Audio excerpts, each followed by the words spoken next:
Que la bénédiction soit namasté à vous pour le retour à l'unité et à l'expérience de l'unité. Ce qui est intéressant, c'est que, quelle que soit l'expérience dont il s'agit, lorsque vous avez la possibilité d'être en extase, lorsque vous vous sentez joyeux, lorsque vous êtes heureux, lorsque vous exprimez de la vitalité, c'est déjà que vous êtes dans l'unité transcendantale de la vie.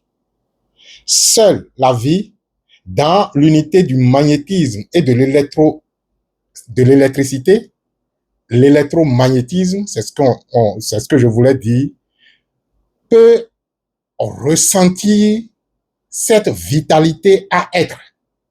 Et lorsque que cela soit provoqué ou que cela vienne intuitivement ou spontanément, c'est que ce retour à l'unité a été fait sans que vous ne le sachiez. C'est pourquoi, généralement, quand moi je veux démarrer une émission, je précède cela toujours d'un moment de rire. Je ne sais pas pourquoi, toutes les fois que je commence par me contempler à travers la caméra, j'ai envie de rire. Et je souris.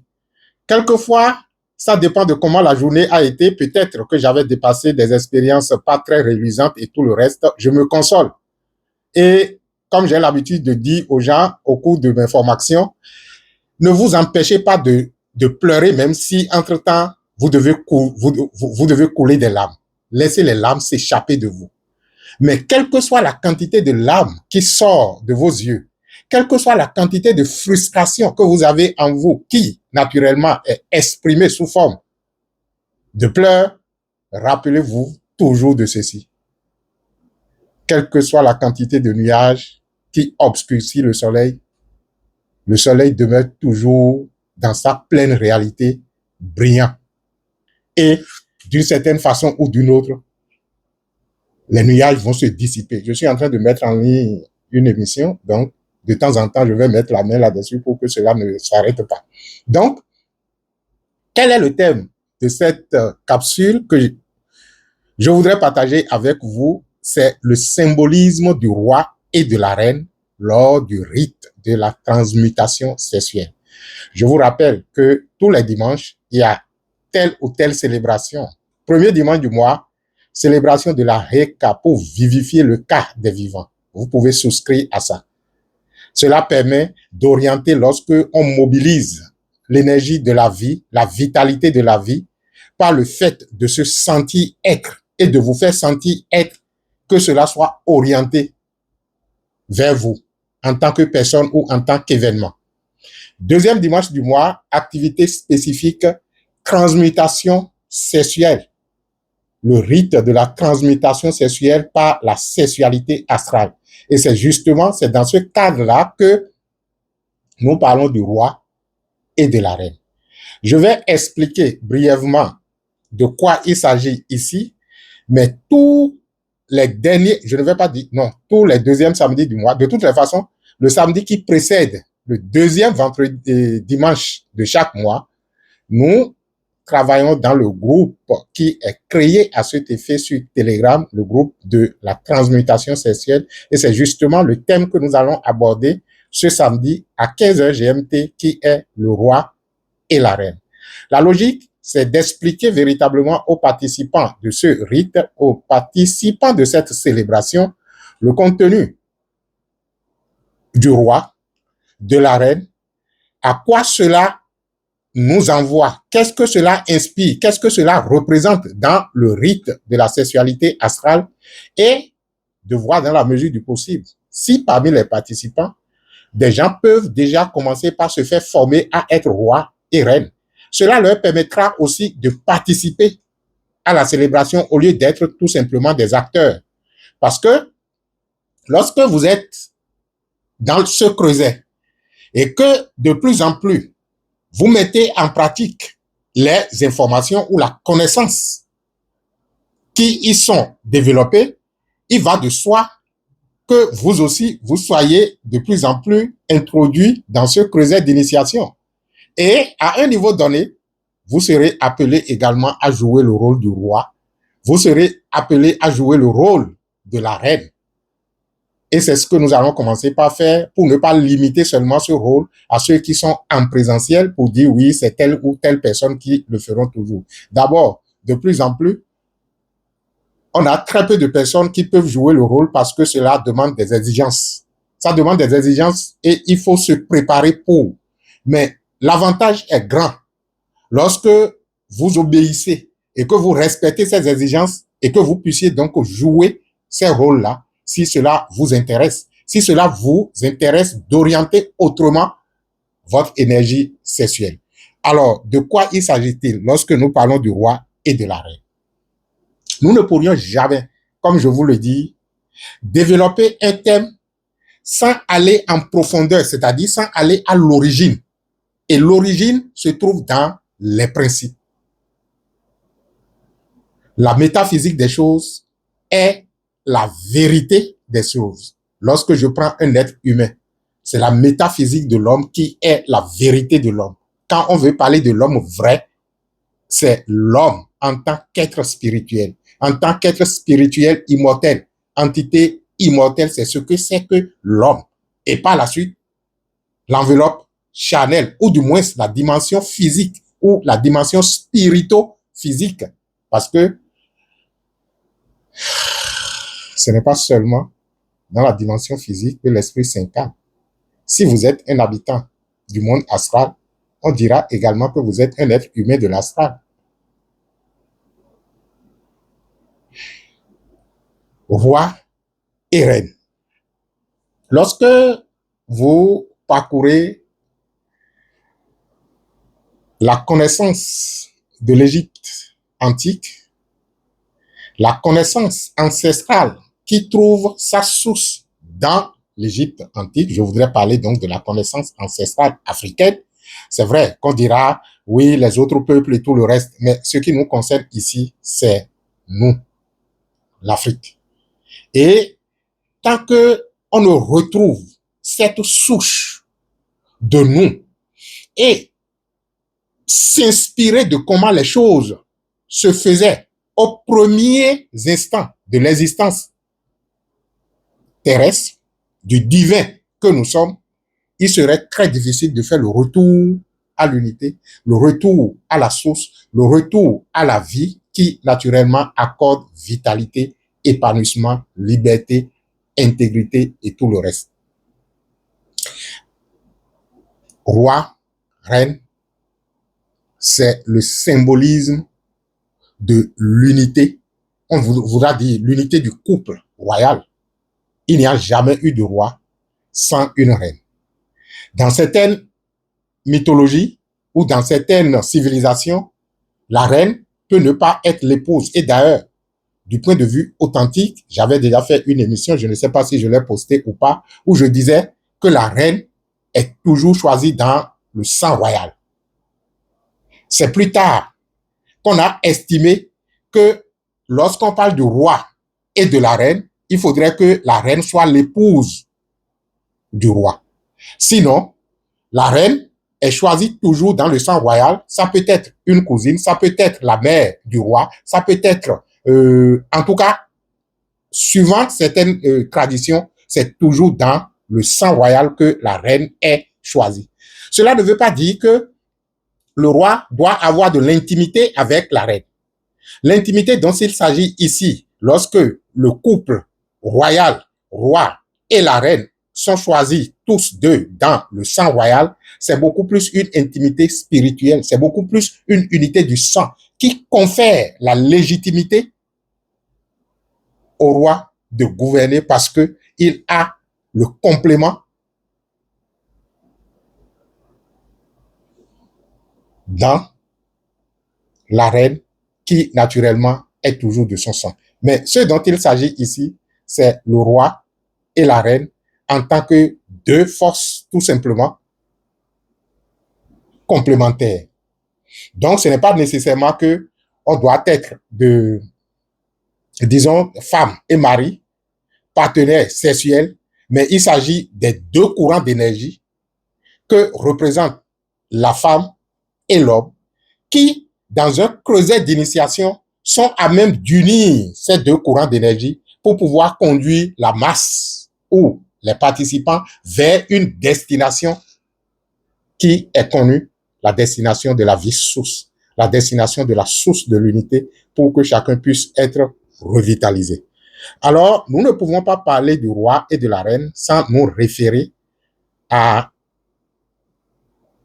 la divinité de Osiris et de Isis. Parce que voilà les deux, je vais dire quoi? Les deux dieux ou les dieux et déesses qui, dans la première des impulsions énergétiques, ont constitué un couple. Il serait alors très difficile de parler du roi et de la reine sans se référer à ce qui s'est passé dans un instant premier, au commencement, sans commencement, voilà ce qui s'est passé. Et après ça, des choses ont commencé par se produire dans ce sens-là. C'est ça, aller au principe des choses. C'est-à-dire que qu'est-ce qu'il y a ou qu'est-ce qui est, je vais dire, qu'est-ce qui est avant que ce dont il s'agit ne commence. Il y a eu Osiris, il y a Isis. Si vous vous rappelez donc du mythe d'Osiris et d'Isis, c'est là que le symbolisme du roi et de la reine a pris sa naissance. Osiris, tué par Seth. Isis, ressuscitant Osiris. Je vous avais déjà dit dans une capsule, ou bien je ne sais pas, que la résurrection d'Osiris par Isis n'a été lieu que par une transmission d'énergie vitale de Isis à Osiris. On pourrait même dire, du point de vue, je vais dire quoi, schématiquement parlant, si je vais caricaturer, je vais dire, lorsque Isis a rassemblé le corps ou les parties du corps d'Osiris éparpillées à travers l'Égypte ou à travers le Nil, lorsqu'il les a rassemblés, les mystiques disent que Isis a tenu rapport sexuel avec Osiris pour lui transmettre de la vitalité. Cela veut dire que l'acte sexuel n'est pas que un acte physique. Ça a été d'abord un acte divin, un acte de résurrection. Et c'est pourquoi, quand Osiris s'est ressuscité, la mythologie dit que le phallus n'a pas été retrouvé et qu'il a usé également de magie pour pouvoir donc se faire enceinter et donner naissance à Horus. D'où la formule Horus a toujours vaincu Seth.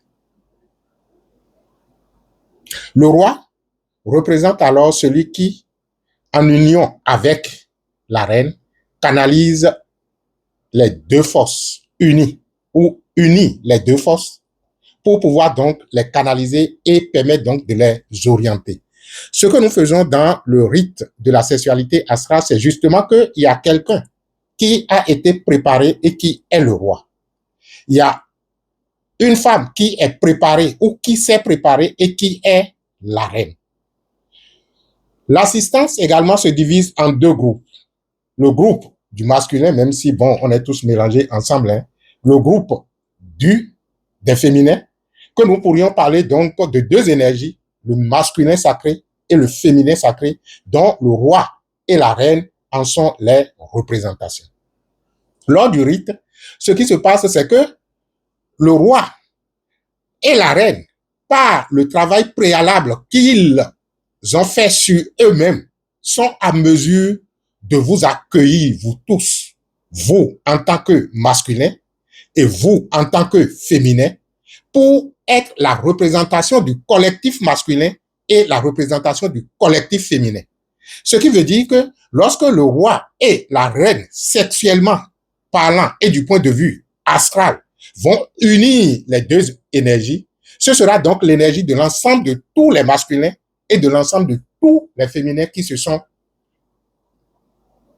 fusionnés. Donc, on dira que le roi et la reine vont s'unir sexuellement et former une seule énergie, l'énergie de la source, qui naturellement devient ce que chacun est, puisque chacun s'est fait représenter. C'est-à-dire qu'à un moment donné, on vous dira, vous, être masculin, venez vous unir au roi. Vous, être féminin, venez vous unir à la reine. Et l'officiant donne le top pour la contemplation des deux énergies. C'est-à-dire que vous ne vous regardez souvent pas. Sinon, le mystère se trouve déjà là. Vous avez une femme devant vous. Ça, je suis un homme, je suis en tout cas, j'ai le corps d'un homme et j'ai les hormones masculins assez développés pour que lorsque je retrouve une femme que j'admire devant moi, je puisse ressentir cette attirance-là. Mais si vous vous surveillez correctement, vous allez constater qu'en fait, que ce n'est pas le corps qui s'attire, mais c'est quelque chose au-delà du corps qui a tendance à se fusionner.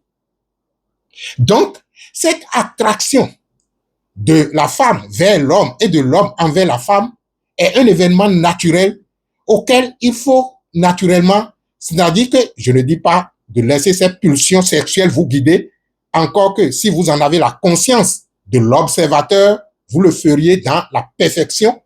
C'est généralement parce que cela se passe dans l'inconscience et dans l'absence du soi. Donc, je m'observe et je regarde comment cette impulsion est en train de m'attirer. Et je m'observe jusqu'à ce que lorsque je commence par toucher l'autre, je transcende le fait de toucher le corps et je commence donc par ressentir la vibration énergétique que l'autre représente. Vous voyez? Donc, dans le rite de la transmutation sexuelle, le corps n'est que ce qui transporte, ce qui est uni.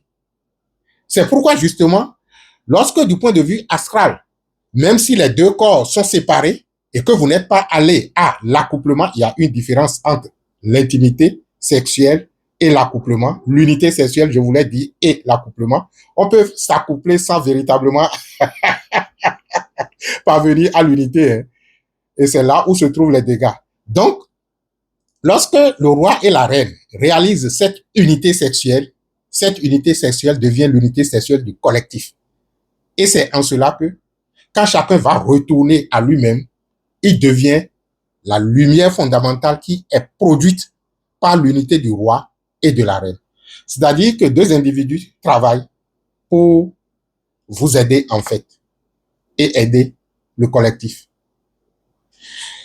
La reine, c'est justement la puissance de la mère protectrice. Rappelez-vous des qualités de Isis et rappelez-vous des qualités de Osiris et vous saurez ce que représente un homme, ce que représente une femme dans l'intimité sexuelle. Le roi est l'image de Dieu. C'est dans l'Égypte ancienne, le pharaon est le symbole du dieu Ré. Vous voyez, le dieu soleil. On suppose qu'il incarne la totalité de la lumière du soleil. Et quand on parle du soleil, ce n'est pas le soleil physique, c'est le logos, la lumière universelle, ce qu'on pourrait appeler la lumière du Christ. Vous voyez, cette lumière qui est, selon le principe, tout l'univers est lumière. Et lorsque la lumière de l'univers prend conscience d'elle-même, elle brille partout.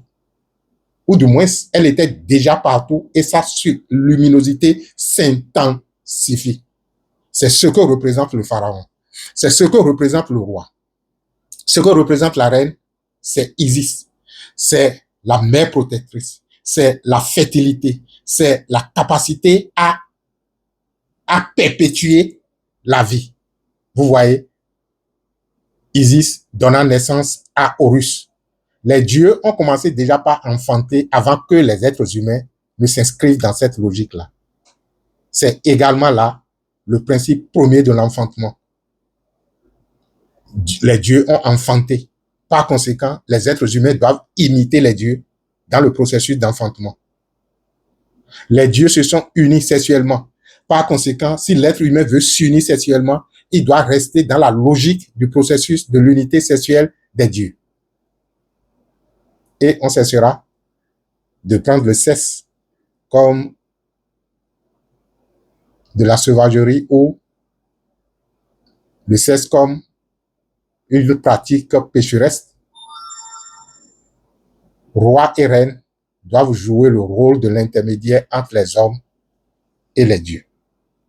Ils prennent les aspirations des êtres humains et ils les convertissent en aspirations divines qu'ils retournent aux êtres humains afin que par ceci, les êtres humains soient davantage divins. Transmutation sexuelle, c'est une orientation de votre énergie dans la vitalité. Vous le faites et vous permettez à votre corps de devenir encore plus vivant. Un acte sexuel sacré ne vous dévitalisera pas, ne vous donnera pas de la fatigue dans le corps. Au contraire, cela vivifie votre corps et permet à votre corps de briller davantage. Vous pouvez l'orienter pour dynamiser un projet. Vous pouvez l'orienter pour, naturellement, vitaliser votre entreprise. Vous pouvez l'orienter pour le maintien de l'ordre et de l'équilibre de votre famille. Ce qui veut dire que lorsqu'on en arrive là, vous ne faites plus le sexe pour votre propre plaisir, mais pour dégager de l'énergie à être utilisée. Donc, pendant que, et ça, c'est une pratique praticable dans votre vie de couple, quand vous commencez par ressentir cette extase, ce plaisir, ne le vivez plus seulement dans votre corps, mais éparpillez-le dans toute la famille. Éparpillez, là, si je parle de l'énergie, dans une dimension de votre entreprise que vous vouliez voir vitaliser. C'est bien possible. Ce n'est qu'une question d'intention. C'est d'abord une question de renoncement. Et après, une question d'orientation à travers votre intention.